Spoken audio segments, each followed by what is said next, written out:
Olá, meu nome é Vanessa Malheiro Lacerda, sou acadêmica do curso de Direito da Unifap e esse vídeo é como um instrumento avaliativo da disciplina Direito Administrativo 2, ministrada pelo professor Raul Galati. Bom, o tema do meu grupo é ocupação temporária.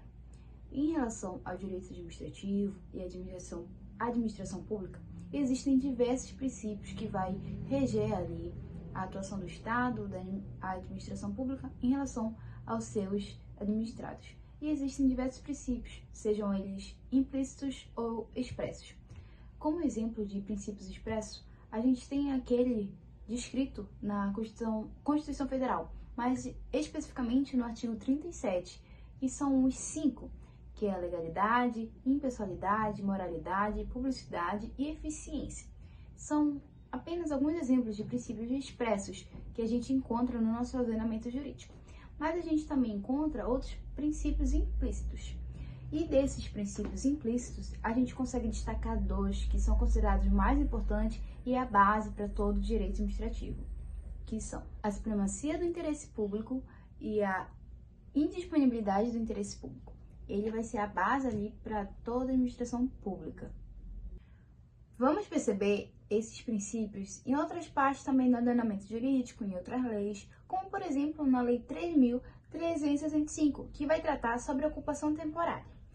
No artigo 36 dessa mesma lei, vai dizer assim: é permitida a ocupação temporária, que será indenizada, afinal, por ação própria, de terrenos não edificados, vizinhos às obras e necessários à sua realização.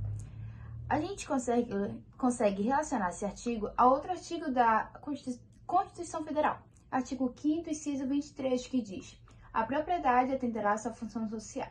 Ou seja, o direito à propriedade é um direito garantido pela Constituição Federal.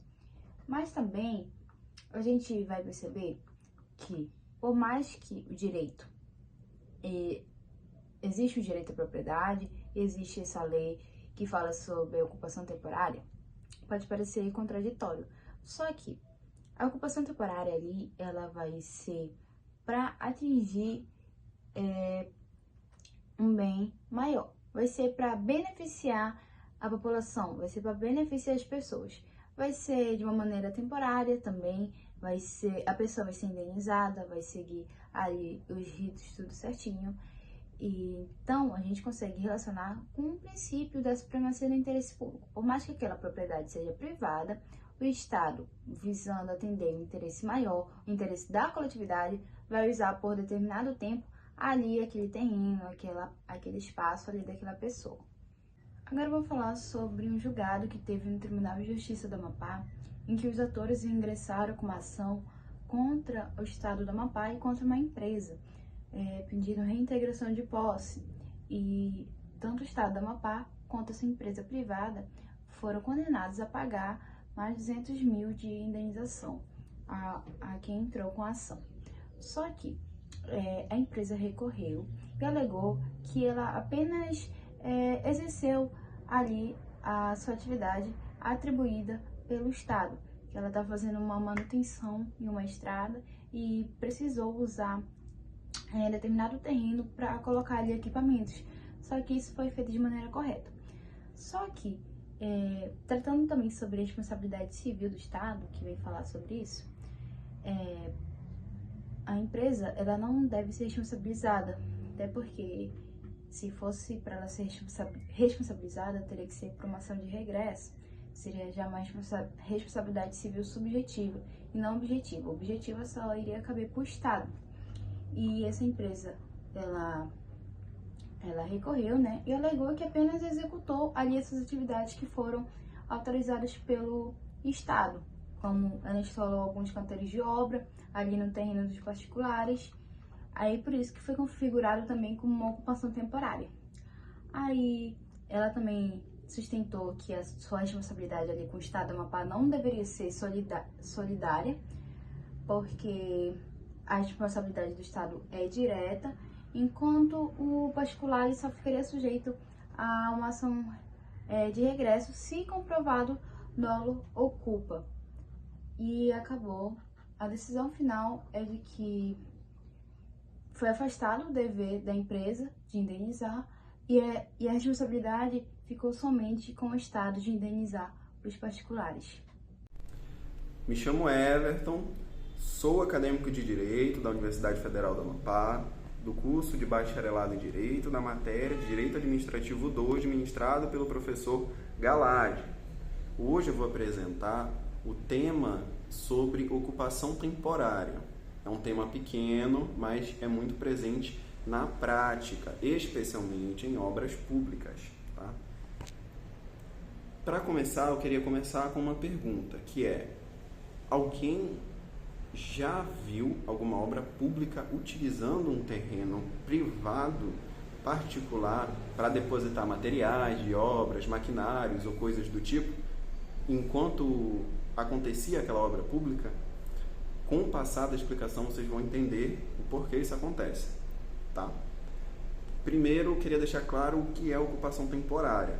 Ela é uma intervenção restritiva e não definitiva sobre a propriedade privada. Ela está prevista no artigo 36 do Decreto-Lei 3365 de 1945 e permite que o Estado use terrenos vizinhos não edificados e necessários à realização de obras públicas.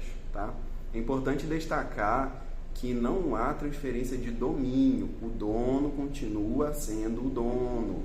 O Estado só usa o imóvel por um tempo determinado para viabilizar as obras ou serviços públicos, como instalação de canteiro de obras, armazenamento de materiais, circulação de máquinas, entre outras necessidades.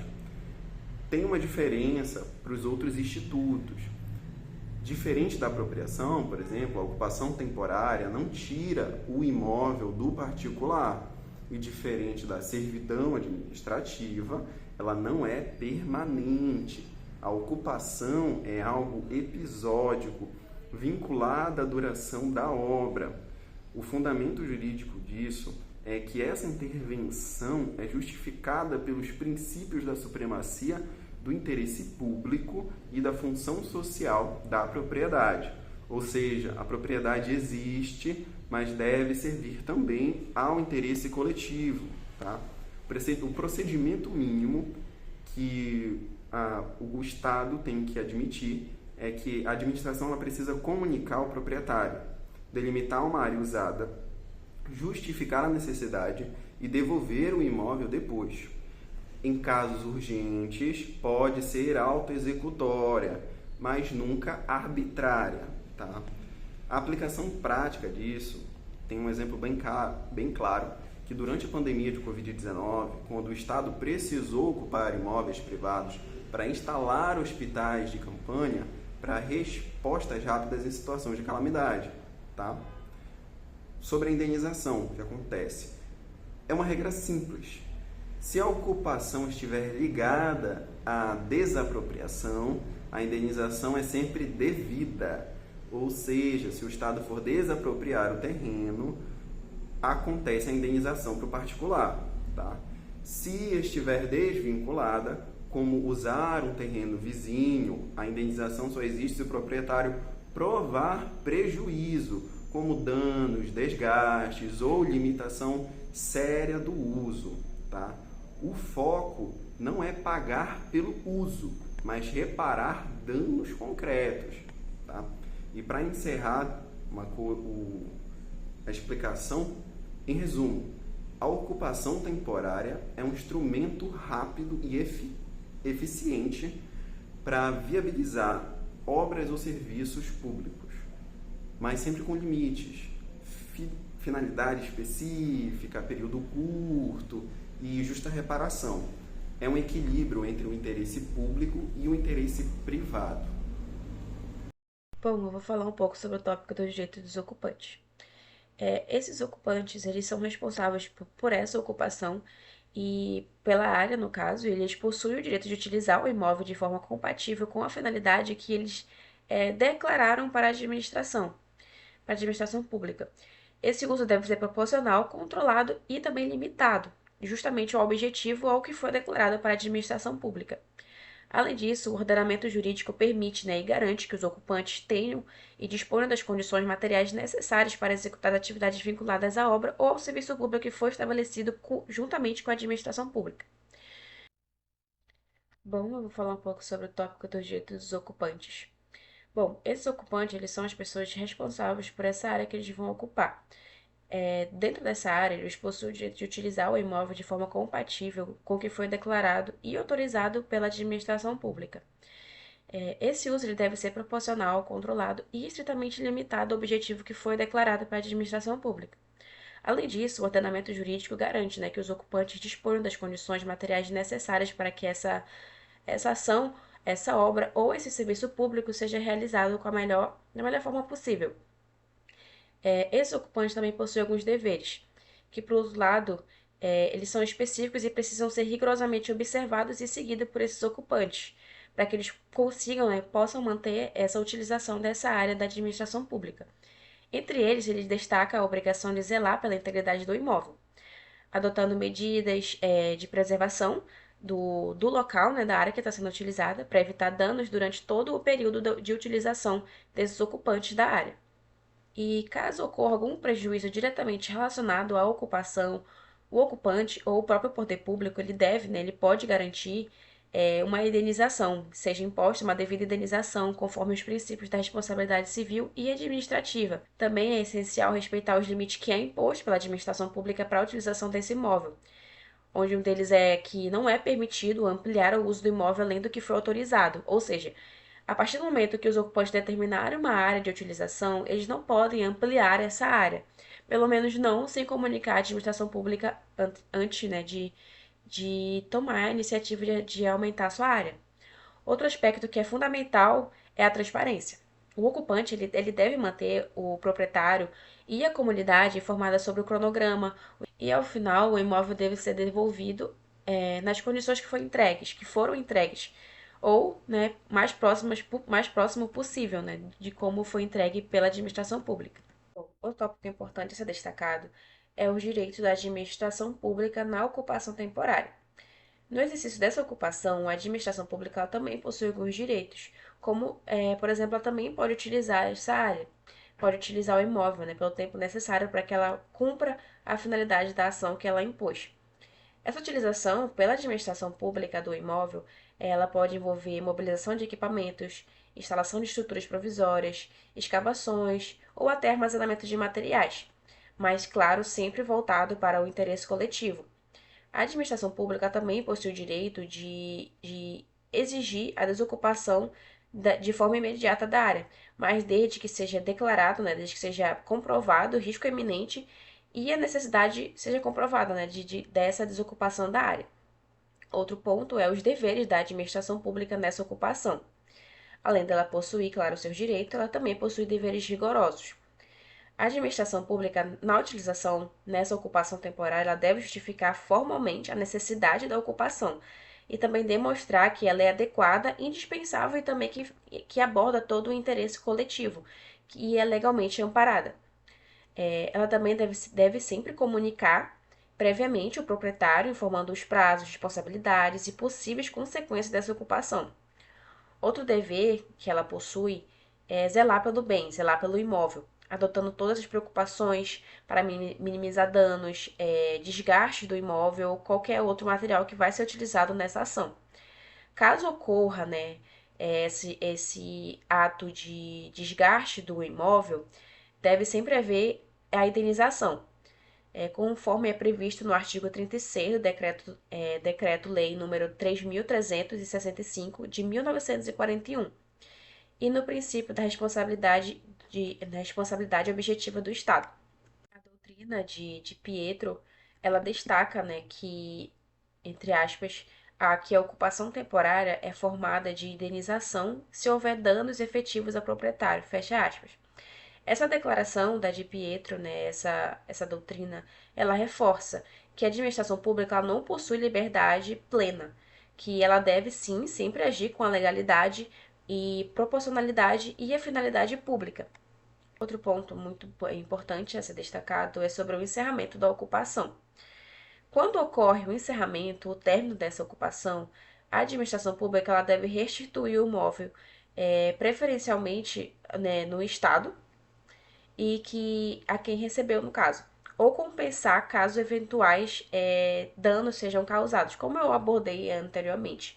Em caso de desgaste do imóvel, ao entregar, né, a administração pública ela deve se responsabilizar pelo ressarcimento desses desgastes, pela indenização e, como eu falei, da entrega, né, ser íntegra, minimamente como foi entregue originalmente. Essa devolução ela deve vir acompanhada de um relatório técnico que demonstre as condições do imóvel quando foi entregue e também quando foi recebido pelo poder, né, pela administração pública, garantindo total transparência e segurança jurídica ao proprietário. Por fim, esse regime jurídico da ocupação temporária é estruturado para equilibrar a supremacia do interesse público com a proteção do direito de propriedade. Tanto os ocupantes quanto a administração pública, elas possuem os seus direitos e seus deveres que funcionam como um mecanismo de defesa, de controle e evitando alguns abusos e assegurando que as medidas sejam sempre aplicadas com responsabilidade, transparência e proporcionalidade. Sou a aluna Maria Isabel Lima de Araújo. O nosso tema se trata sobre ocupação temporária, da matéria de Direito Administrativo 2, administrada pelo professor Raul Galati.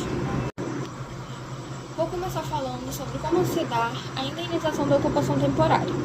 Bom, analisamos como o Estado ele cumpre o seu dever constitucional de reparação quando utiliza temporariamente o imóvel de um particular.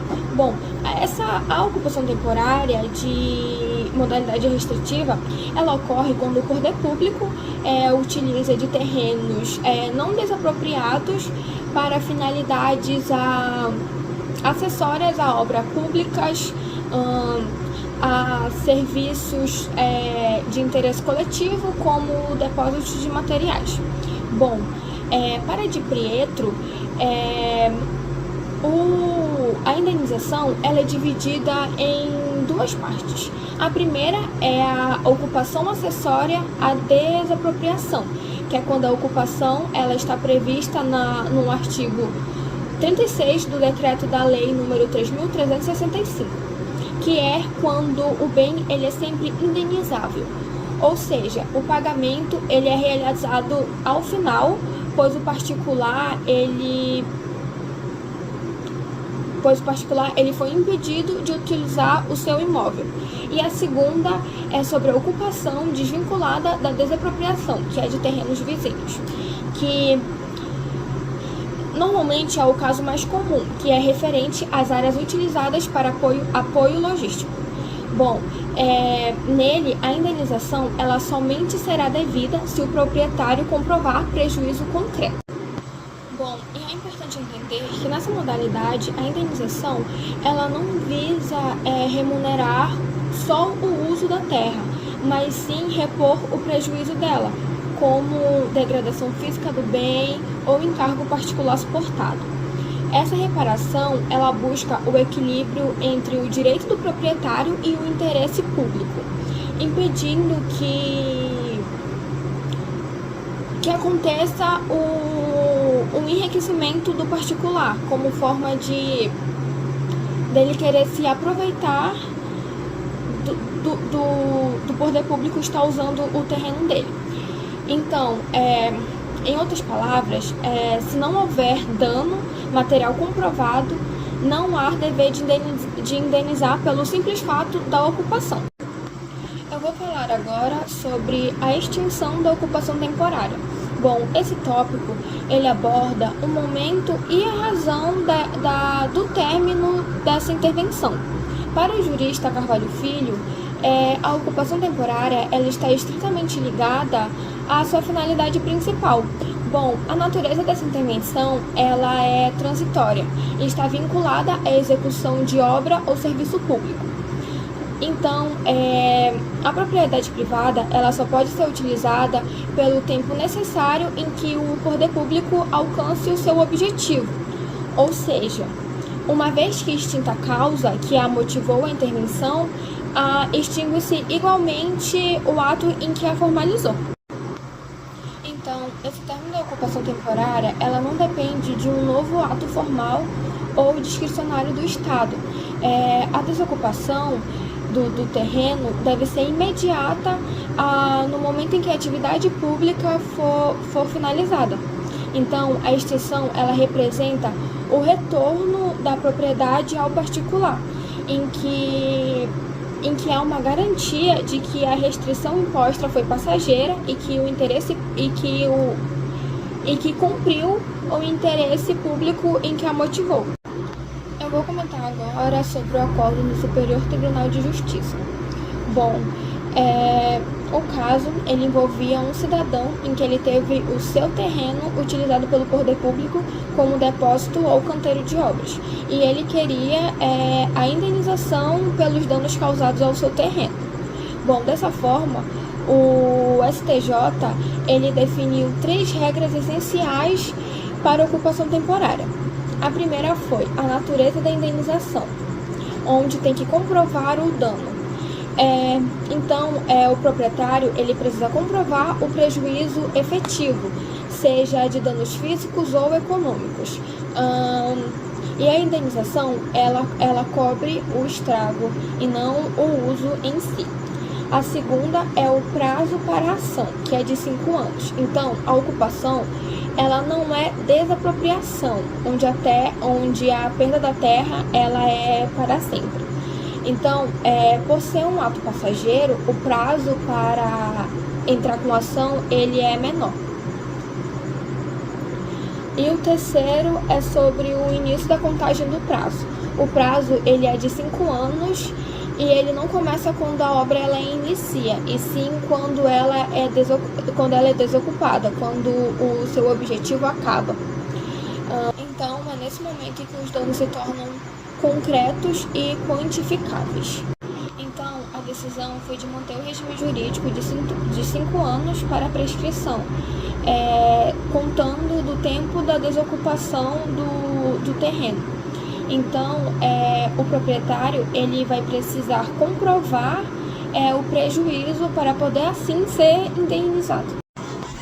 Bom, dessa forma, concluímos que a ocupação temporária ela é um instrumento jurídico indispensável e legítimo para o Estado atuar de forma eficiente.